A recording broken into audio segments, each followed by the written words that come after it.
yang keempat yang merupakan celah bagi iblis untuk masuk dalam hidup kita adalah keangkuhan. 1 Timotius 3 ayat 6 berkata, "Janganlah ia seorang yang baru bertobat, agar jangan ia menjadi sombong dan kena hukuman iblis." Tinggi hati adalah sifat iblis. Yesaya 14 ayat yang ke-14 berkata, "Aku hendak naik mengatasi ketinggian awan-awan, hendak menyamai yang maha tinggi. Sebaliknya ke dalam dunia orang mati engkau diturunkan, ke tempat yang paling dalam di liang kubur." Kita tahu tentang kisah bagaimana iblis jatuh karena kesombongan. Kalau kita tidak mau ditunggangi oleh iblis, jangan sampai kita sombong, karena ketika kita mulai tinggi hati, iblis mulai pegang kendali. Celah yang kelima adalah kemunafikan. Dalam 1 Timotius 3 ayat yang ke-7 dikatakan, "Hendaklah ia juga mempunyai nama baik di luar jemaat, agar jangan ia digugat orang dan jatuh ke dalam jerat iblis." Dikatakan hendaklah ia mempunyai nama baik di luar jemaat. Artinya gini, ada orang-orang yang kelihatan baik di tengah-tengah jemaat.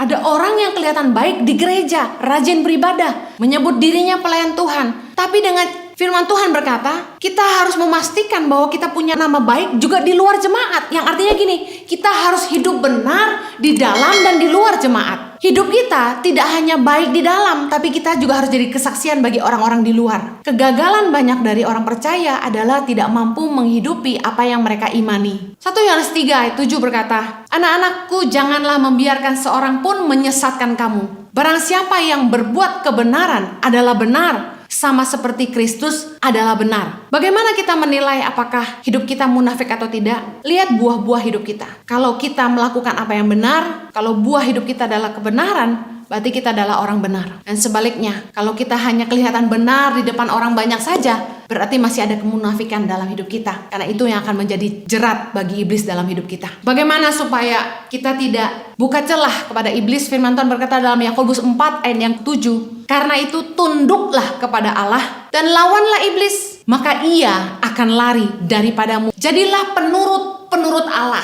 Submit artinya taat kepada Allah. Jadi anak-anak yang taat kepada firman-Nya. Kalau kita taat kepada firman dan tidak mengikuti godaan iblis dalam hidup kita, maka iblis akan pergi dari hidup kita. Yesus memberi teladan ketika dia dicobai di padang gurun. 3 kali iblis mencobai Yesus. Yesus melawannya dengan firman Allah dan Yesus menolak setiap permintaan iblis. Bagaimana supaya kita menang menghadapi tipu muslihat iblis dalam hidup kita? Pastikan kita hidup di dalam kebenaran firman, takut akan Tuhan, menundukkan diri kita kepada Allah, taat akan kebenaran firman-Nya, dan jangan mengikuti bisikan iblis dalam hati kita. Jaga hati kita, karena iblis bisa masuk dalam hidup kita dengan celah-celah yang terbuka. Jangan simpan kemarahan dalam hati, jangan tinggi hati, jangan serakah, jangan tidak sehati. Selesaikan masalah suami istri, dan yang terakhir, jangan munafik, supaya iblis tidak menguasai hati dan pikiran kita.